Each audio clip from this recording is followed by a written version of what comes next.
Salutations and welcome back to my channel. My name is Kidology and I make videos about everything and anything to do with modern society. So I've decided today that I'm going to clarify a little something that I know was very controversial in my latest video, or one of my latest videos, which is my remarks about incels being, or in my case, based on my beliefs, not being racist. I also don't think that the majority of these people, including the individuals who have called me the most horrendous and racist of names, are actually really racist. I get a lot of pushback for this opinion because it is one that I do hold. I am quite sure, about 99% sure, that these individuals who've called me a she-boon, who've called me the N-word, who've called me all kinds of deplorable things on this forum in the last few days and in my DMs, would never in their wildest dreams even contemplate saying that to my face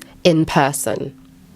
I would bet my savings on that, and I don't have any, so I would bet my heart on that. All my heart, my Horcruxes, everything on that. If you haven't watched the video in which this sparked a bit of a backlash, then I do highly recommend that you watch it. I will link it below and there will be a link above me somewhere. But I still hold by this, and I do hold by this quite strongly.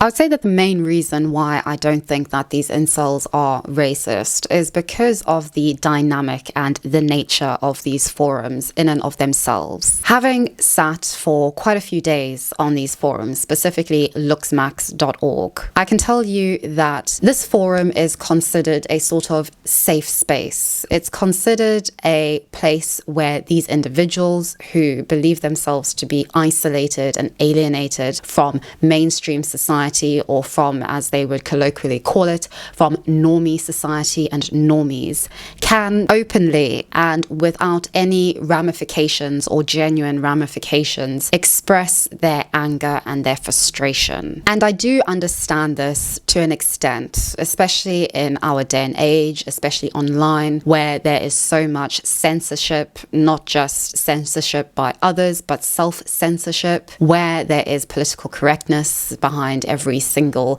crevice and crack, where so much of the online world is just riddled in politics and in this sort of tribalistic politics. And so I believe I did say in one of my videos that I am not in favor, that I in no way condone the deplatforming of this platform or of incel forums. I understand why they exist and I respect why they exist. And when you're angry, when you're upset, when you're frustrated, when you feel that you have absolutely nothing to give to the world because it has ignored you and has given you nothing, at least from your perspective, then I can understand and I can see why there is so much anger and why that anger turns into the kind of insults that are not condoned by civil society, that are deemed unacceptable, and that are meant to cause the same kind of anguish or upset and hurt to individuals such as myself, as seemingly I, who represent the outside world, have caused you. And I think this just speaks to a larger issue which a short which I watched by Not So Erudite really exemplifies so eloquently and so well. If you're somebody who, for example, watched Jordan Peterson cry about incels or cry in general and you made fun of him, if you're somebody who laughed at Kyle Rittenhouse's panic attack, if you're somebody who regularly looks at men having emotional expressions or outbursts and you laugh at it, you dismiss them, you're part of the problem and you don't have a leg to stand on. We have construed a narrative for all of history that has lumped men into a group, when the reality is that most of history that was fucking us over was rich old white dudes exclusively. But poor men were suffering just as much, and they're still fucking suffering, and our society is still trying to make them pay the price of some rich old white dudes, which are still, by the way, really successful and have a great life and are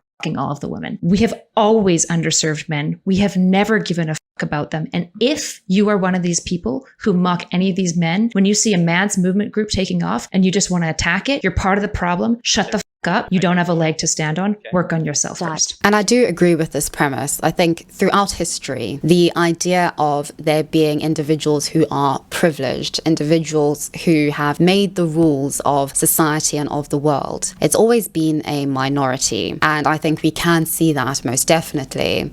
And I think what incels have done is ultimately and understandably, although I do believe it is very misleading and incorrect, have identified a small pool of men as getting all the woman, and as women being interested in only this very small pool of men, which really, if we look at reality and we just look at even the outside world, is absolutely not the case. It is a perfectly human response to try to make sense of one's situation. And unfortunately, as human beings, we often do that by overly simplifying things, by trying to establish labels and categories of people and of situations. And because that makes sense to us, we often fulfill that through self-fulfilling actions and rhetoric, or we have to necessarily ignore reality, the complexities of reality, in order to keep up the appearance that our understanding of things is valid and is sound. And therefore, the framework is more important than what is actually going on within and beyond that framework. And we all fall into this trap of just being a human being in civil society, myself included. But I think it's very important for us to question that all the time, because it would be very easy for me to fall into a framework of reading the things that some of these incels have said about me and to think, right, that therefore means that they are racist, that they are horrible people, that they are inevitably white and privileged, that I'm the victim and that they are just horrible people who do not deserve any affection, who don't deserve any love, who don't deserve anything. I should advocate for the deplatforming of them and the end of their platform, and then go back into a world where I feel sanctimonious and good about myself because I'm a good person. Regrettably for me, at least in the short term, life is not that simple. But I think overall, being understanding of one another is far more important just in the long term, in terms of actually getting beyond these categorizations, these generalizations, this racialized language, into a domain of actually talking and understanding each other and communicating authentically, honestly, and openly. Because I think this vitriolic language is used as a sort of shield, a defense. And it's interesting because as soon as they realized that I was obviously lurking on the forum, the language got incredibly more severe, because obviously we're going to want to run away from things, or going to want to distance ourselves or close our eyes to things that are horrid, that are unpleasant. Fortunately, I have no soul, so I have, been lingering on looksmax.org quite incessantly. And importantly, I also have a network of people in my everyday real life who make me feel incredibly good about myself, who make me feel valid, who give me hope. And this is something which a lot of incels do not have, which the majority of incels do not have. They do not have hope. But importantly, they also do not have a network of people. They do not have a best friend. They feel as if they have nobody and no options. And I think this is where establishing an alternative identity, a kind of alter ego, a different aesthetic of meaning associated with being an outsider or an outcast comes in. I can never seem to record anything in just one sitting, so outfit change, of course. When it comes to my argument that incels, or the vast majority of incels, aren't racist, I mainly say this because I see the racism on these forums as ultimately being an aesthetic above all else. As we all know, just with the nature of the internet, with what I'm doing myself, we are living in an attention-seeking age. And unfortunately, what we see with regards to mainstream media is that when it comes to attention, there's increasingly no need to distinguish between good attention and bad attention. And one thing that is quite evident just reading the literature, especially the psychological literature and analyses into, for instance, those incels who have a very, very small, minuscule pool of incels who have become mass shooters, for instance, is that everything which they did and do is a desperate attempt to be seen. And in this, they typically take characteristics from both the extreme right and the extreme left in order to create some kind of identity, which is aesthetically, at least, a terroristic one. The journalist and podcaster, as well as researcher into incels, Naima Kate, calls this the extremist aesthetic. And although she was talking about the most extreme incels, I think this applies to incels in general. Just going on a study which recently came out called the Incel Sphere. This was published by the Center for Countering Digital Hate, and it was at least promoted as being this groundbreaking study into inceldom online. And in terms of its quantitative research, it most definitely is probably the most comprehensive and most expansive study done thus far. However, what it found works completely contrary to what it prescribes as a solution or resolution. And I think its findings on and in relation to racism are the most important in demonstrating this sort of epistemic gap between what we actually see in reality and what is then prescribed as dealing with that reality. So just in short, this report was described as a systematic study of over 1 million posts over the past 18 months on the world's leading incels forum. By stripping language down to mathematics, we can eke out trends that provide real insight into incel communities. Our Quant Lab researchers studied an active community with thousands of members, some more active than others, that attracted a wider audience who make millions of visits a month.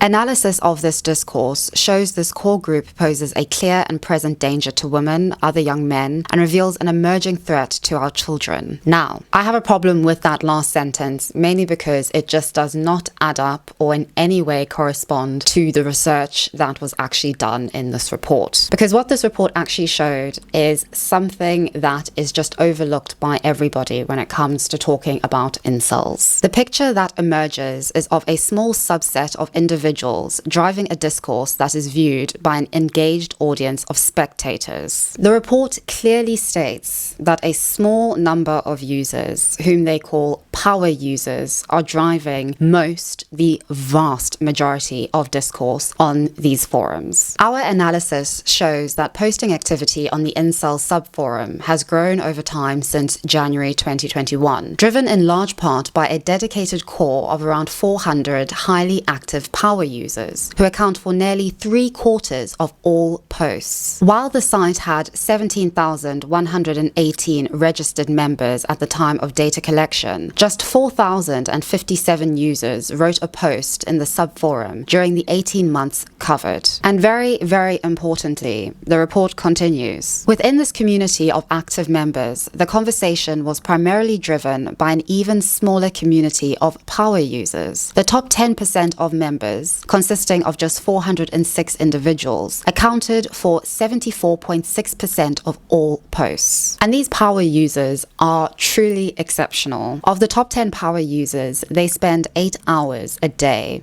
on this forum. Now, how does this relate to racism? Well, I think it relates to racism interestingly, because I think it shows the importance of establishing the nuance and numbers around this. Because in the same way that the majority of people who are registered to these sites or are visiting these sites are not in any way actively partaking in any kind of conversation, are not actively staying on for hours at a time, are not really engaging with anything on these forums, the exact same thing is mirrored when it comes to race and the use of racist language and terminology. So it's very important to look at racism and the use of racist slurs on these forums, because I think it mirrors quite interestingly what I have just described. Only 5% of all posts contain racist slurs or racism. And remember, that's 5% of all posts, 74.6% of which are made by only 400 registered registered users. And there's over 17,000 registered users on this particular forum. 3% of posts included racist slurs against black people, with 2.6% of posts using the term the N-word or derivations of it. The forum also hosts mentions of extremely violent terms relating specifically to black people, including lynch or curb stomp, mentioned 176 and 27 times respectively. 2.3% of posts included racist slurs against Asian people, driven by the term curry, which is used to refer to South Asian people, and the term noodle, which is used to refer to East Asian people. These terms are used by white incels to insult people based on their ethnicity, but they can also be self-directed. For example, one incel wrote, "Living as a curry is living life on nightmare mode. We're playing life on the most difficult level in the West. No human being with feelings cannot become depressed from shit treatment or discrimination." And I think this quote is very important because it speaks to this study and its data collection more specifically. AI linguistic models and programs cannot account for meaning. They can't account for or understand irony or the particular rather dark humor that is present on most of these forums. They cannot understand context and surrounding or situate words within meaning. And I think this goes back to my point about this idea that racism, at least when it comes to some of these members, has more to do with an aesthetic than it has to do with the actual intricacies of racism in and of itself. For many of these individuals, it is a desperate attempt to be seen, to be heard, and to be recognized. And I think this is especially prescient with the power users on this forum, for instance. They spend 8 hours a day on this forum. They have clearly lost touch with reality. The look of terrorism has become an edgy style to adopt. We live in a culturally conformist time. Outsiders seek out excitement on the fringes. And when somebody is so desperate to be notorious, all they have to do is look at the headlines, and they'll quickly find that political violence from Antifa, neo-Nazis, or incels get all the headlines. And I do think that this is what this is all about. This is about establishing an identity, something which men throughout history have been deprived of. And I don't mean this in a sort of negative way. I think that they've been deprived of it in the same way that any privileged group or any superpower, say, in global politics, is deprived of sort of an identity of its own. This idea that men have been ignored has been something very difficult for a lot of feminists throughout history to actually conceptualize and to understand. But I do think it is true and important, because I think when it comes to being a dominant power or a dominant influence, you ultimately become the standard. And in that, a sort of individuality and identity is lost. I take a lot of this from my readings of the sociologist Michael Kimmel. He writes of the idea of invisible masculinity. Basically the idea that your typical heterosexual white man is in modern societies equivalent to what America is in the world as a global superpower. When you just look at web addresses, every country has its specific identity. South Africa.za, the United Kingdom.uk, every other country on earth .every other country on earth. The US is just .com or .org. And when it comes to this, and especially the world looking at such a web address, that is just seen as the standard. We don't associate that specifically with the US. It's just a web address. It is the standard. And in that comes a bit of invisibility, a lack of any intimate or specific identity. And I think the same can most definitely be said for men and masculinity, especially when we talk about sexuality and gender. Gender and sexuality, the question of sex, of free love, all of that has been framed in a narrative of modern feminism. All of that relates to woman. Even when we're talking about the transgender question, for instance, we are disproportionately focused on transgender women as opposed to transgender men, who literally don't feature in this conversation at all. Even when we talk about identity, racial identity, the white identity is seen as sort of the dominant or privileged identity, and in that it is erased. It is perfectly acceptable to have safe spaces for every other race, to have narratives and discourse about every other race. We don't even appreciate white individuality. All white people are lumped together into one privileged monolith, And that, I think, is the darker underbelly to this idea of being the standard, of being the norm. And I think in this, a lot of identity that is now prioritized in our culture and society is not permitted for certain groups of people,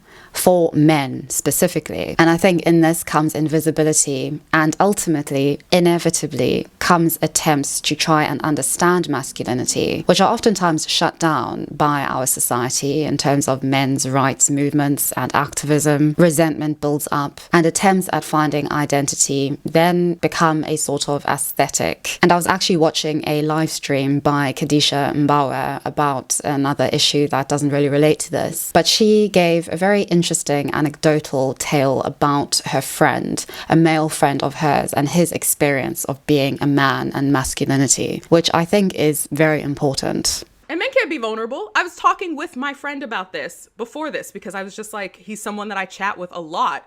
And he was like, you know, the way I would describe being a man is that there's not a separation between me and reality.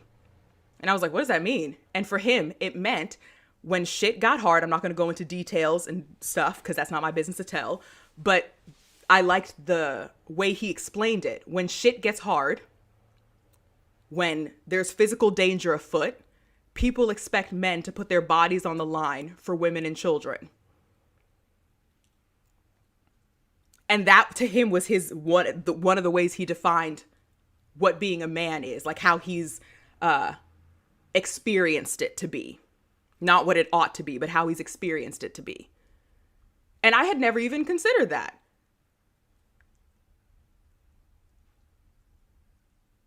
And y'all might look at me and be all like, oh God, whenever people talk about abolishing the gender binary, it's stupid. But what do we do with something that's clearly not working? That's clearly causing a chasm between whole groups of the population simply because of how they're gendered. And to me, it's kind of clear that this is an aesthetic, a sort of racist aesthetic, more so than actual innate racism, because there's no originality in it. They use the exact same words and keywords and phrases. Shibun is one of the most frequently used words. The N-word is one of the most frequently used words. Using black soul, the idea of somebody being a baboon or, all of these things. I could see a pattern of the same sort of language being used, as if the same sort of individuals were using it, the same sort of individuals who are taking this on as sort of just an identity in and of itself. Because when we look at the actual definition of a shibun, it refers to, in derogatory terms, an overweight black woman, right? No problem with being overweight. I'm not making comments on that. Don't care about that. But what I am saying is that clearly I'm not overweight based on the pictures that these individuals took, based on the profile which they made. It was obvious. But of course, they just went for the go-to without any thought, without any originality, without anything. Give me something at least to really get to me.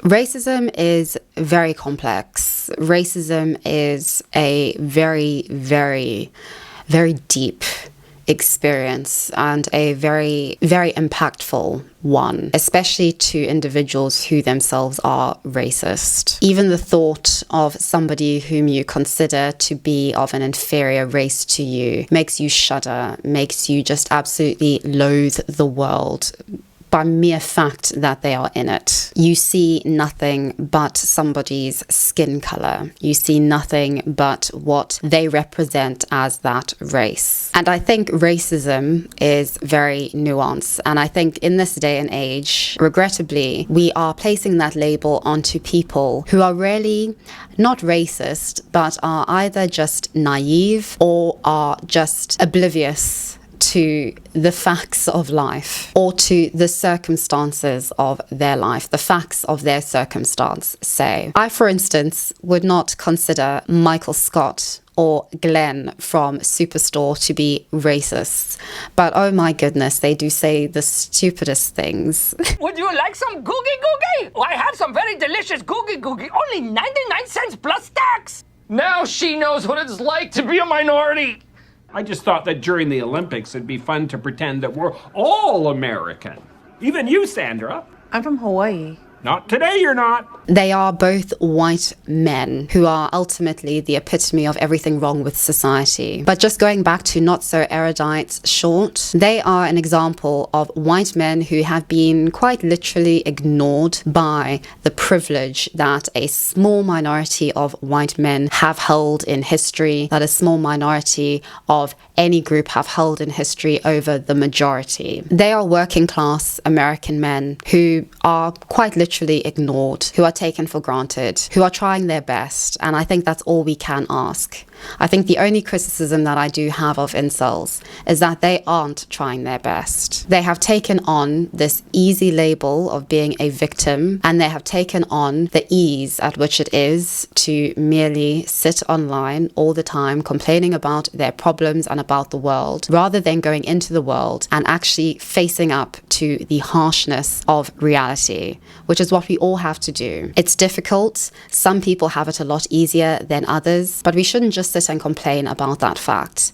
We need to live. Because yes, there probably was institutionalized racism at my university. There probably were people who did not want me to be there. And that could have really stunted me. That could have really made me not want to go out, not to want to communicate and talk to people. I was rejected numerous times at university for different things. I had very hard times with supervisors and with academics. And yes, I do believe that a lot of those encounters were racially motivated and resulted in one person even being fired.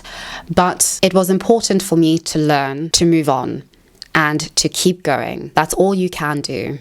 The world waits for no one. It keeps going, and you either have to go with it, or you can just sit and brew in this notion of being a victim to circumstance and to fate. And life is a really weird dynamic. I don't believe that, you're an individual and you can conquer the world. I also don't believe that the world conquers you. I think there's a very peculiar hermeneutic kind of relationship between the whole and the part and the part and the whole. The whole makes up the parts, but the parts make up the whole. And it's very confusing and very complex, but that is life. Life is complex. It cannot be reduced to one or the other. It can't be simplified. And I think we are trying, all of us are trying to simplify things which cannot be. And I do think that is just the age that we live in. This idea that everything is simple, it's easy. Just get a 6-figure job and women will flock to you. Just looks max and suddenly life will be easy. Just go to the gym and get thin. Just whiten your skin and it'll be fine. No. It's really not like that at all. There's no such thing as men getting women. There's a man who gets a woman because they have found something that connects them, that unites them, that makes it work for them. And for some reason, just because they both happen to be incredibly conventionally attractive white people, it's deemed to be a representation that Chad, representative of all Chads, gets that Stacy, representative of all Stacys.